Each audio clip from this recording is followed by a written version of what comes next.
ഉലമാക്കന്മാര് പറയാറുണ്ട്, അള്ളാഹുവിന്റെ ഖുർആൻ പാരായണം ചെയ്യുമ്പോൾ ബിസ്മി മുഴുവനായിട്ട് ഓതണം. എഴുത്തിടപാടുകൾ, കരാറിടപാടുകൾ നടത്തുമ്പോൾ ബിസ്മില്ല മുഴുവനായിട്ട് ഓതണം, പറയണം, എഴുതണം. മറ്റു സന്ദർഭങ്ങളിൽ പള്ളിക്ക് കയറുമ്പോ ബിസ്മില്ല എന്ന് പറഞ്ഞാൽ മതിയാകും. ഭക്ഷണം കഴിക്കുമ്പോൾ ബിസ്മില്ല എന്ന് പറഞ്ഞാൽ മതിയാകും. അത് തഫ്സീറുകളിൽ, ഹദീസുകൾ വിശദീകരിച്ചതാ.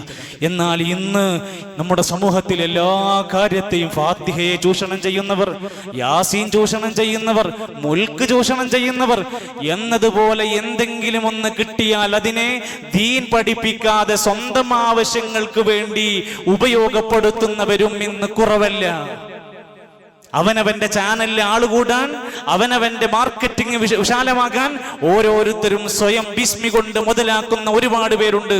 നമ്മുടെ നാട്ടിലൊക്കെ ഒരു 786 എന്ന നമ്പർ കിട്ടാൻ വേണ്ടി ലക്ഷങ്ങൾ കൊടുക്കുന്ന മനുഷ്യന്മാരുണ്ട്. കയ്യിൽ പൈസ ഉണ്ടായിക്കോട്ടെ, അതൊരു കാര്യത്തിന് ചെലവാക്കിക്കൂടെ? 786 എന്ന നമ്പറിന് ഒരു പ്രത്യേക നോട്ടമിട്ട, ഒരു പ്രത്യേക ബറക്കത്ത് നിശ്ചയിക്കുന്ന ഒരു സമ്പ്രദായം മുൻകാലത്തെ ഒരു ഇമാമിങ്ങളുടെയും കിതാബിലില്ല. അത് നമ്മളുണ്ടാക്കിയത്, ആ നമ്പർ നമ്മളുണ്ടാക്കിയ നമ്പറാ. ഇസ്ലാമിൽ പദങ്ങളാണ് ബിസ്മിക്ക്, നമ്പർ പറഞ്ഞിട്ടില്ല. അത് പഠിക്കുക. അത് കടയിലായാലും എവിടെയായാലും ആ നമ്പർ കെട്ടിത്തൂക്കിയാൽ ബിസ്മിക്ക് പകരമായി എന്ന തോന്നലേ നമുക്കുണ്ടാകാൻ പാടില്ല. വേറെ ചില ആളുകൾ പറയും, മരിച്ച ആളുകൾക്ക് വേണ്ടി നമ്മൾ എന്തെങ്കിലും ചെയ്യണ്ടേ, അതുകൊണ്ട് എല്ലാവരും കൂടി അവിടെ ചെന്നുകൊണ്ട് മരിച്ചയാൾക്ക് വേണ്ടി 10,000 ബിസ്മി ചൊല്ലിയിട്ട് ഹദിയ ചെയ്യുക. നിങ്ങളൊന്ന് ആലോചിച്ച് നോക്കി. മരിച്ച വ്യക്തിക്ക് വേണ്ടി ബിസ്മില്ലാഹിർ റഹ്മാനിർ റഹീം 10,000 തവണ എല്ലാവരും കൂടി ചൊല്ലിക്കൊടുക്കുകയാണ് അദ്ദേഹത്തിന് കൂലി കിട്ടാൻ. നമ്മളൊരു കാര്യം ചെയ്യുമ്പോൾ അതിന്റെ അടിസ്ഥാനം നോക്കേണ്ടത്, ഇങ്ങനെയൊക്കെ സ്വഹാബമാർക്ക് നബിതങ്ങൾ വഹി കിട്ടിയ കാലഘട്ടത്തിൽ ഈ ആയത്തിന്റെ പശ്ചാത്തലത്തിൽ ഇങ്ങനെ ചെയ്തു വല്ല മാതൃകയും നമുക്കുണ്ടോ? ഇല്ലെങ്കിൽ അത് ബിദ്അത്താണ്. വേറെ ചില മനുഷ്യന്മാർ എന്തെങ്കിലും ഒരു പ്രയാസം, മാനസിക വിഭ്രാന്തി, ഒരു പേടി, ഒരു ഉറക്കല്ലായ്മ, വിഷമം വന്നാൽ അവരുടെ കയ്യിലേക്ക് എത്തിയ അവർ നേരെ എന്തെങ്കിലും തകിടെഴുതി കൊടുക്കും. ഉള്ളിൽ ഒരു ബിസ്മി ഉണ്ടാകും, പുറത്തൊരു 786 ഉണ്ടാവും. ഈ സാധു ഇത് കൊണ്ടുപോയി കുഴിച്ചിടും. ചിലത് കഴിക്കാൻ പറയും, ചിലത് കുടിക്കാൻ പറയും.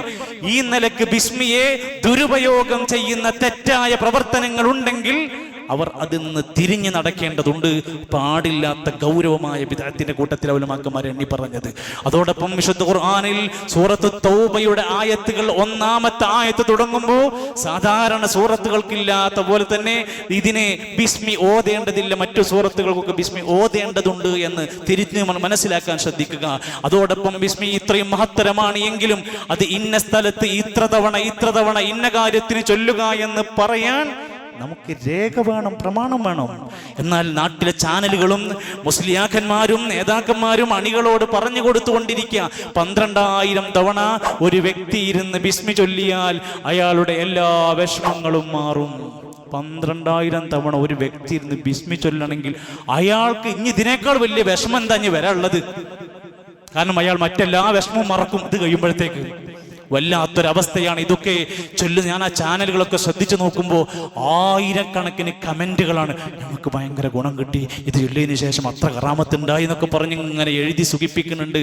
ആ ചാനലിന്റെ റീച്ച് ആണെങ്കിൽ 4,000, 5,000 ആളുകളൊക്കെ അതിന്റെ കേൾവിക്കാരായി മാറുന്നുണ്ട്. ഇതൊക്കെ അതേപടി ഫോളോ ചെയ്തുകൊണ്ടിരിക്കുന്ന മനുഷ്യരുണ്ട്. ചിലർ എഴുതി വിട്ടിരിക്കുകയാണ്, അവരുടെ സ്റ്റാറ്റസുകളിൽ എഴുതി വെച്ചിരിക്കുക, 786 തവണ ആ ബിസ്മി എങ്ങാനും ഒരു വ്യക്തി ചൊല്ലിയാൽ അവന്റെ ജീവിതത്തിൽ എല്ലാ ആഗ്രഹങ്ങളും സഫലമാകും. 786 തവണ വെറും ബിസ്മി മാത്രം ചൊല്ലിയിരിക്കുക. മറ്റൊരു റിപ്പോർട്ടിൽ കാണുകയാണ്, 186 തവണ ബിസ്മി ഓതിയിട്ട് വെള്ളത്തിലൂതിയാൽ, എന്നിട്ട് ആ വെള്ളം കുടിച്ചാൽ ബുദ്ധിമാന്യം മാറിക്കിട്ടും, ഓർമ്മശക്തി കൂടും. ആരത് പറഞ്ഞു തരേണ്ടത്? ഇങ്ങനെയൊക്കെ ചെയ്യണമെന്ന് ആരാ നമ്മൾ ആദ്യം പഠിപ്പിക്കേണ്ടത്? ഹബീബുനാ റസൂലുള്ളാഹി സ്വല്ലല്ലാഹു അലൈഹി വസല്ലം. നബി പഠിപ്പിക്കാൻ വിട്ട വല്ല കാര്യമുണ്ടോ? നബി ഇസ്ലാമിന്റെ ഏതെങ്കിലും ഒരു കാര്യം നമ്മൾ പഠിപ്പിക്കാതെ പോയിട്ടുണ്ടോ?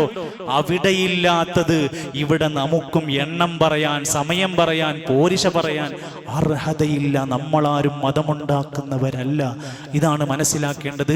യഥാർത്ഥ ഗുണങ്ങൾ ഏതൊരു കാര്യത്തെ പോലെയും അതിൻ്റെ ശ്രേഷ്ഠതകളും ഫضലുകളൊക്കെ മനസ്സിലാക്കുമ്പോഴും അവിടെ വരുന്ന അബദ്ധങ്ങളെ കൂടി തിരിച്ചറിഞ്ഞെങ്കിൽ നമുക്ക് നമ്മുടെ ഈമാനിനെ ഉറക്കാനും നമ്മുടെ കർമ്മങ്ങൾ പടച്ച റബ്ബ് സ്വീകരിക്കാനും ഒരു മാനദണ്ഡമായി പഠിപ്പിച്ചിരിക്കുന്നത് അള്ളാഹു നമ്മുടെ എല്ലാ കർമ്മങ്ങളിലും ഇഖ്ലാസോടെ പ്രവർത്തിക്കാനുള്ള തൗഫീഖ് പ്രദാനം ചെയ്യുമാറാകട്ടെ.